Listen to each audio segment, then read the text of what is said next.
ash, ruin, and a promise whispered through 5 centuries of suffocating darkness. Nathaniel sacrificed empires just to track her fractured soul across time. He expected a grand, world-shaking reunion. He certainly didn't expect to find the undisputed queen of the night wiping down a pastry case in a Seattle coffeehouse. Rain battered the large glass windows of Café Umbria on Occidental Avenue, blurring the neon streetlights into streaks of fractured crimson and gold. Inside the espresso machine hissed a harsh, mechanical gasp that matched the exhaustion deep in Harper Lawson's chest. At 24, Harper's life was an endless loop of steamed milk customer complaints and the crushing weight of medical debt from her younger brother's leukemia treatments. There was no room for fairy tales in her world, let alone nightmares. The bell above the heavy oak door chimed. The evening rush had died down hours ago, and the sudden draft of freezing November air made Harper shiver in her damp apron. A man stepped into the ambient amber lighting of the shop. He didn't walk. He glided. That was the only word Harper's overtired brain could summon. He wore a tailored charcoal overcoat that looked like it cost more than her entire college tuition, completely untouched by the torrential Pacific Northwest downpour outside.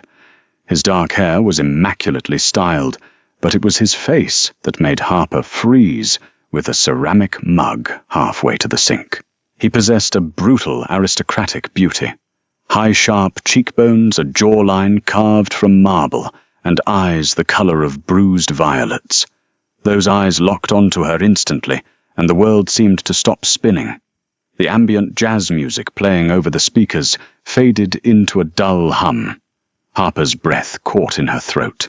A strange, violent sense of déjà vu slammed into her ribs, so intense it made her dizzy.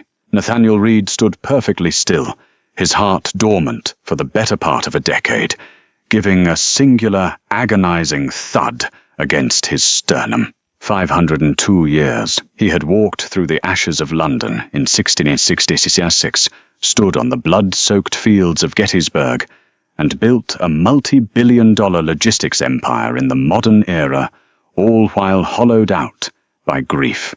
His wife, Genevieve, had been ripped from his arms in a stone courtyard in France, condemned by the church, and burned before Nathaniel could slaughter the tribunal.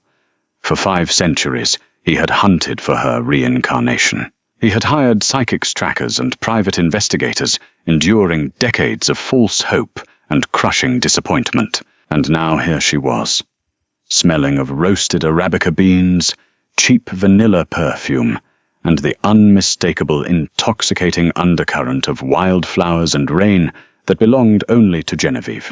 He approached the counter.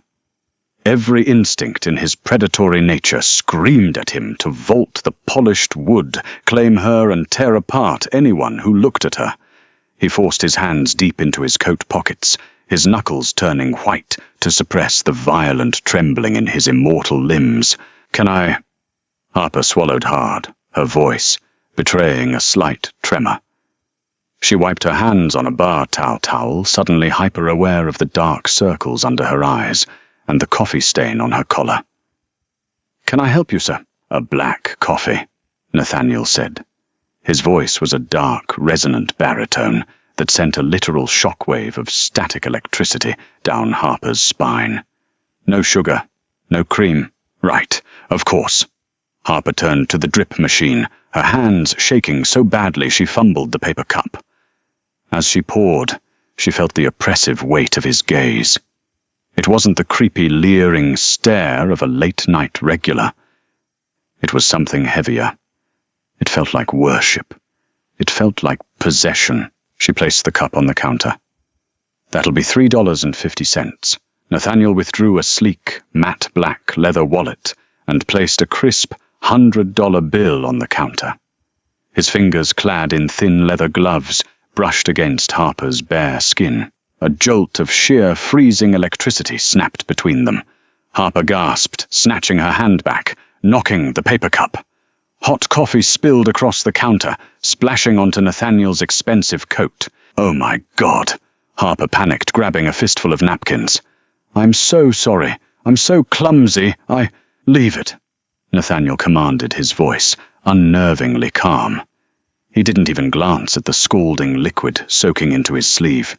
His violet eyes were fixed entirely on her face, cataloguing every freckle, the exact curve of her lips, the way her pulse fluttered wildly at the base of her throat. It was her. The universe hadn't played a cruel trick. It was truly her. "I can pay for the dry cleaning," Harper babbled, her cheeks burning with embarrassment and an inexplicable fear. "Please let me." "Harper," he said. She stopped, the soggy napkins clutched in her hand.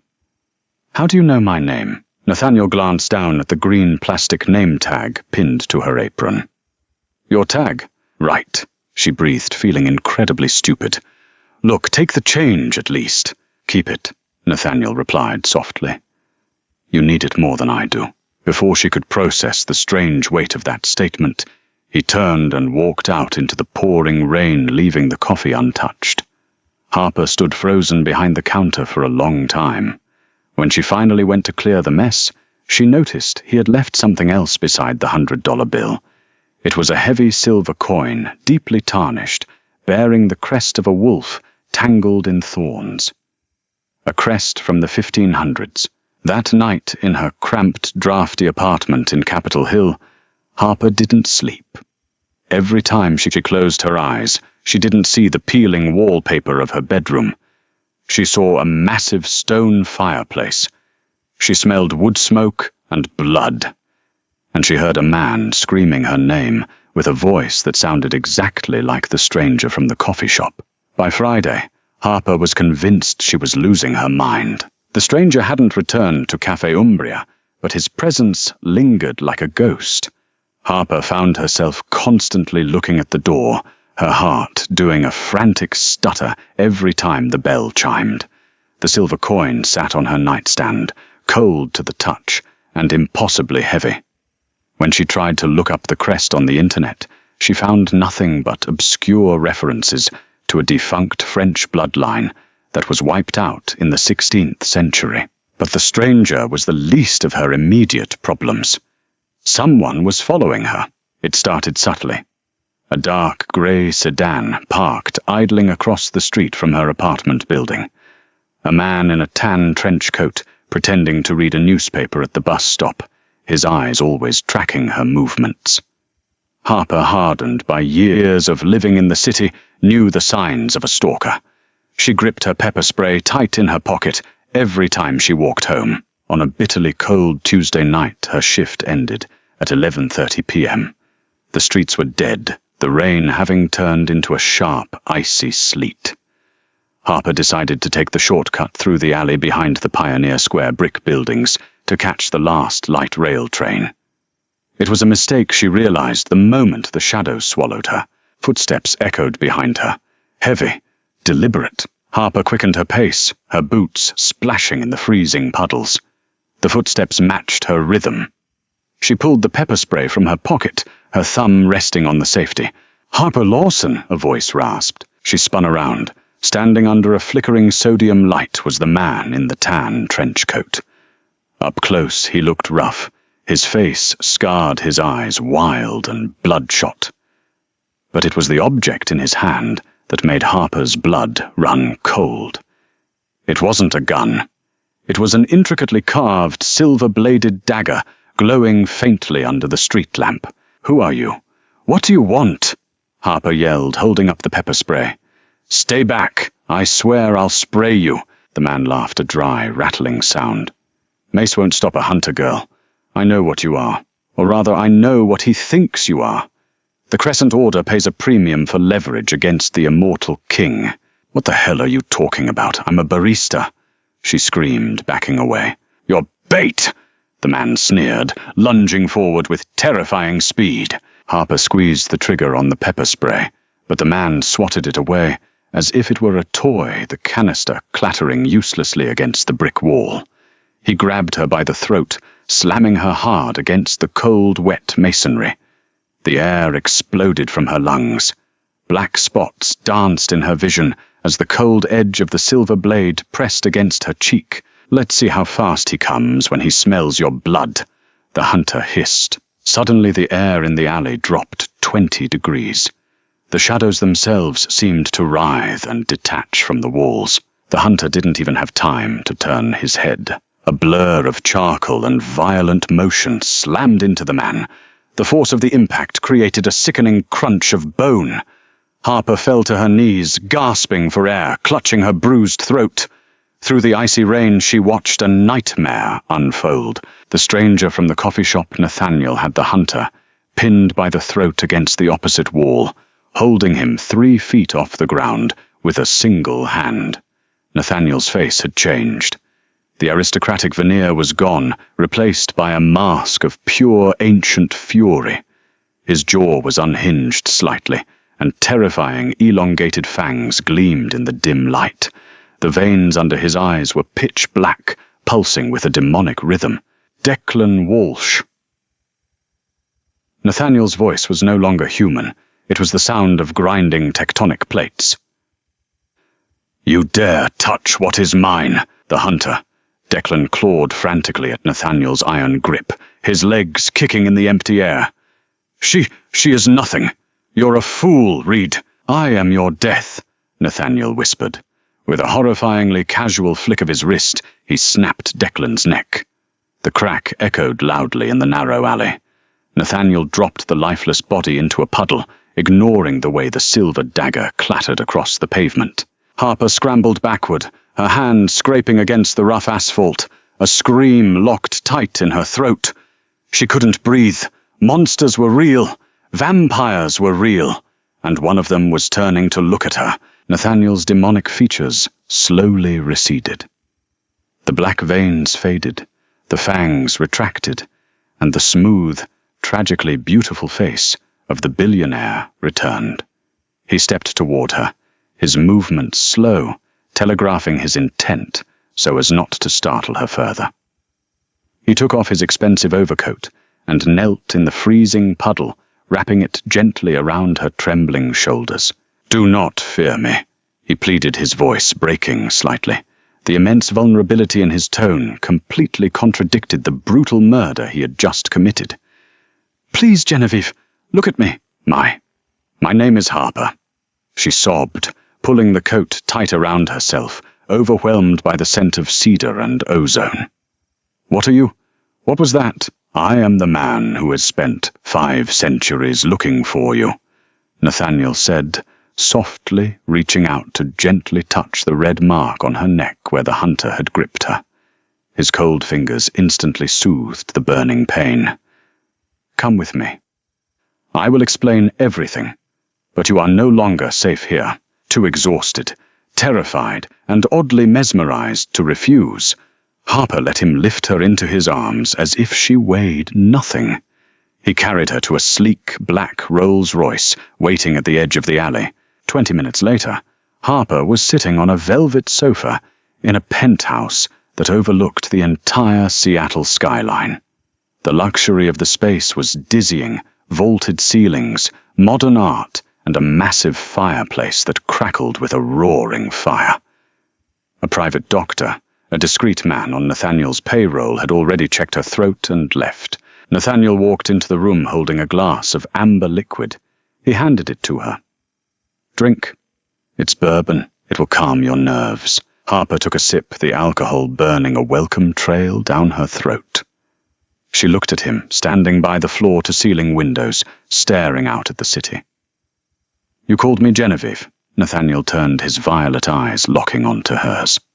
In 1524, Genevieve was the wife of a French lord. She was brilliant, stubborn, and had a laugh that could shame the sun. She was executed for witchcraft by men who feared her intelligence and my power. He paused, the centuries of grief heavy in his posture. I was turned into this creature in a desperate bid to save her. I was too late, and you think I'm her?" Harper asked, shaking her head. "I'm a barista. I have student loans. I'm taking care of my brother Tommy. I'm not a reincarnated French aristocrat." Nathaniel didn't argue. Instead, he walked over to a massive canvas covered by a silk drape in the center of the room. I bought this apartment building, and the one you live in the moment I saw you in the cafe. I had to secure your perimeter. The man in the alley was a mercenary for a rival vampire faction. They monitor my movements. When they saw me react to you, they knew you were my singular weakness. You bought my building. Harper was reeling. I bought the block, Nathaniel corrected gently. He reached for the silk drape. You do not believe me. You think this is the delusion of a madman. I do not blame you. But look at this. He pulled the drape away. Harper stood up, the bourbon glass slipping from her fingers and shattering on the hardwood floor. It was an oil painting cracked with age, dated in the bottom right corner.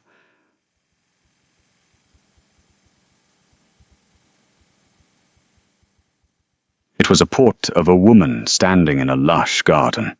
The woman had the exact same wild, curly chestnut hair, the same smattering of freckles across the bridge of her nose, the exact same heterochromia, one eye hazel, one eye green, a genetic rarity that Harper had been teased for her whole life.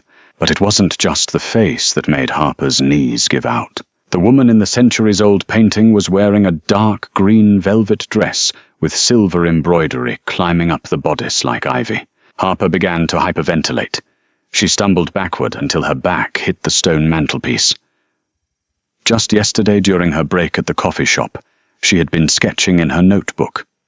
She had designed that exact dress down to the millimeter of the silver ivy embroidery, thinking it was just a random burst of creative inspiration. How? Harper choked out, her vision swimming. Nathaniel crossed the room in a blink, catching her before she could collapse. His cold, strong arms wrapped around her, solid and anchoring. "Welcome home, my queen," he whispered into her hair. "The waiting is over." Morning sunlight failed to pierce the heavy velvet blackout curtains of the penthouse. Harper awoke, wrapped in sheets, spun from Egyptian cotton, the events of the previous night hitting her like a freight train. The stalker, the alleyway, the monster who became a billionaire, the painting of a woman who wore her exact face. She threw off the covers and bolted out of the guest bedroom. Nathaniel was sitting in the sprawling living room, an untouched glass of whiskey in his hand. He looked like he hadn't moved an inch since she fell asleep. "My brother," Harper blurted out, her voice rough. The supernatural terror was secondary to the crushing anxiety that had ruled her life for 3 years. "Tommy is at Swedish Medical Center. If those people, the Crescent Order, or whoever know about me, they might go after him." Nathaniel stood, smoothing the lapels of his charcoal suit. "I have already taken care of it. At 4:00 a.m., Thomas was transferred via private ambulance to a secure VIP wing at the Fred Hutchinson Cancer Center. I have enlisted Dr. Benjamin Carter, the leading pediatric oncologist on the West Coast, to oversee his case. Every nurse on that floor is secretly on my payroll. Your brother's medical debts have been wiped clean." Harper stared at him, her mouth opening and closing in stunned silence. You paid off $200,000 just like that. I would burn the world to ash if it brought you a moment of peace." Nathaniel said, his voice a low, vibrating rumble that made her pulse flutter. "Money is nothing. Your family is under my protection now." Tears pricked Harper's eyes. For years she had fought the world entirely alone, drowning in bills, double shifts, and the terrifying beeping of hospital monitors. Now this ancient, terrifying king had simply waved a hand and shattered her heaviest burdens. Before she could thank him, her cell phone buzzed in her coat pocket. It was a text from Lily Simmons, her closest friend and co-worker at Cafe Umbria. "Harper, where are you? Did you make it home last night? Heard sirens near the alley. I'm freaking out. Meet me at the hospital." "It's my friend, Lily," Harper said, looking up. "She's worried about me. I need to go see Tommy, and I need to tell Lily I'm safe." A shadow crossed Nathaniel's aristocratic face. "The city is volatile. Dominic Hayes, the leader of the local Crescent Order faction, is hunting. They want to use your blood to break the warding spells on my Seattle territories. I will accompany you." The hospital wing was unlike anything Harper had ever seen. There were no harsh fluorescent lights or smells of bleach. It looked like a high-end luxury hotel. Tommy, pale but smiling, was watching cartoons on a massive flat-screen TV. For the first time in months, he had color in his cheeks. Harper hugged him tightly, weeping softly into his hospital gown. Nathaniel stood watch at the door, an imposing sentinel of lethal grace. "Your boyfriend is weird, Harp," Tommy whispered, pointing at Nathaniel. "But he bought me a PlayStation 5, so I approve." Harper laughed, a wet, broken sound. "He's not my boyfriend, Tommy. He's a very old friend. I am whatever she commands me to be." Nathaniel replied from the doorway, a ghost of a smile playing on his lips. The tender moment shattered when the heavy oak door of the suite burst open. Standing in the corridor was Lily Simmons, but she wasn't wearing her Cafe Umbria apron. She wore tactical black Kevlar holding a suppressed Heckler & Koch submachine gun. Behind her stood 3 heavily armed mercenaries with glowing ultraviolet tactical visors. "Sorry, Harper," Lily said, her voice completely devoid of the bubbly warmth Harper had known for 2 years. "But Dominic pays a hell of a lot better than the coffee shop." Harper's stomach dropped. "Lily, what are you doing, taking the Queen off the board?" Lily sneered. Everything happened in a chaotic, deafening blur. Nathaniel roared a sound that shattered the reinforced glass of the hospital windows. He moved faster than human sight, intercepting a hail of bullets meant for Harper. The rounds tore through his tailored suit, spraying dark, thick blood across the pristine white floor, but he didn't even flinch. He backhanded the first mercenary, the sheer kinetic force sending the man flying through the drywall into the adjacent corridor. "Get behind the bed," Nathaniel commanded Harper, his eyes glowing a violent, demonic violet. His fangs fully extended, he lunged at the remaining attackers. He was a force of ancient, unstoppable carnage, tearing weapons from their hands and snapping limbs with horrifying ease. But Lily was smart. She didn't aim for the immortal king.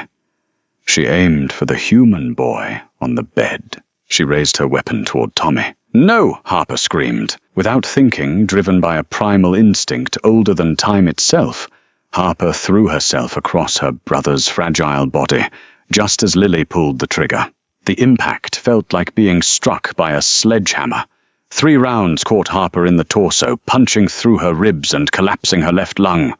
She hit the floor hard, a sickening spray of red painting, the sterile hospital tiles. "Harper!" Tommy shrieked in absolute terror. The sound that tore from Nathaniel's throat was not a roar. It was the agonizing wail of a grieving god.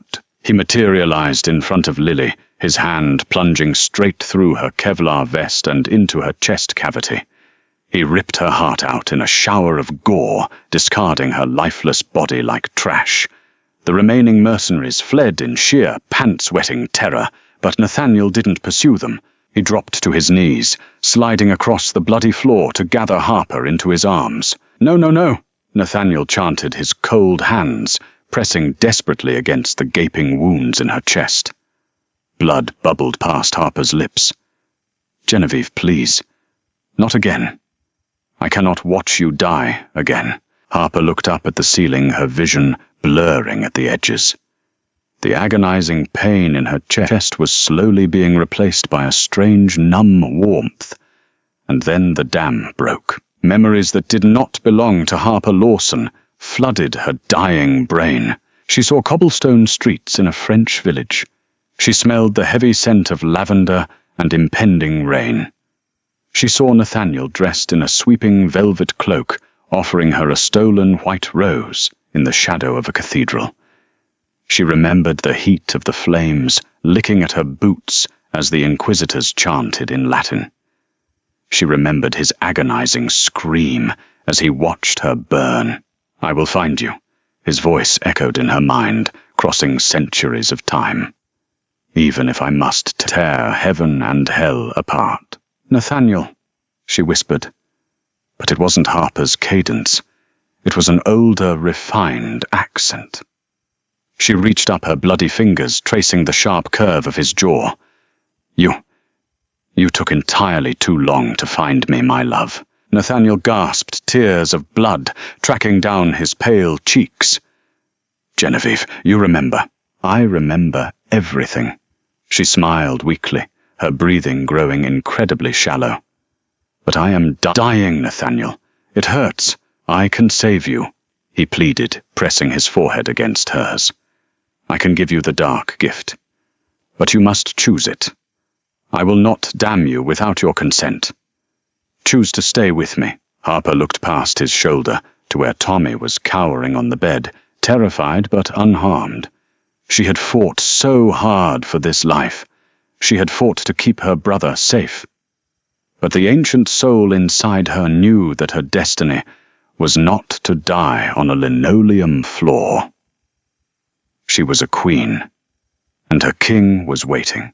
"Turn me," she rasped her eyes, holding his steady. "Make me yours." Without hesitation, Nathaniel brought his wrist to his own mouth and tore his flesh with his fangs. Dark, pulsing, immortal blood welled from the wound. He pressed his bleeding wrist against Harper's lips.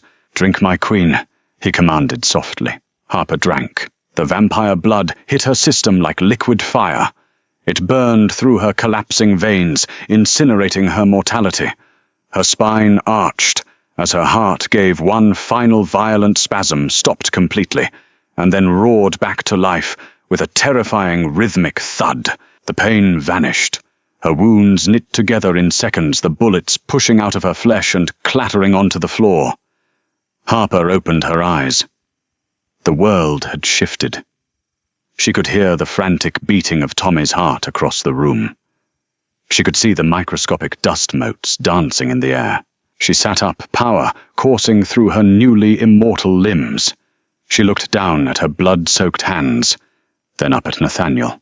He was watching her with absolute, terrifying devotion. He bowed his head, resting it against her knee. "My life is yours, Genevieve, for the rest of eternity." Harper reached out, tangling her fingers in his dark hair, pulling his face up to meet hers. "My name," she said, her voice ringing with newfound dangerous authority, "is Harper. Genevieve is the past. We rule the future." Nathaniel smiled a predatory, glorious expression. "As you command." If you loved this dark, heart-pounding tale of ancient romance betrayal, and a love that literally conquered death, do not forget to hit that like button. Subscribe to our channel for more intense supernatural audio stories, and share this video with someone who loves a billionaire vampire king. Drop a comment below. Would you have chosen immortality to stay with Nathaniel? Let us know, and we will see you in the next dark romance.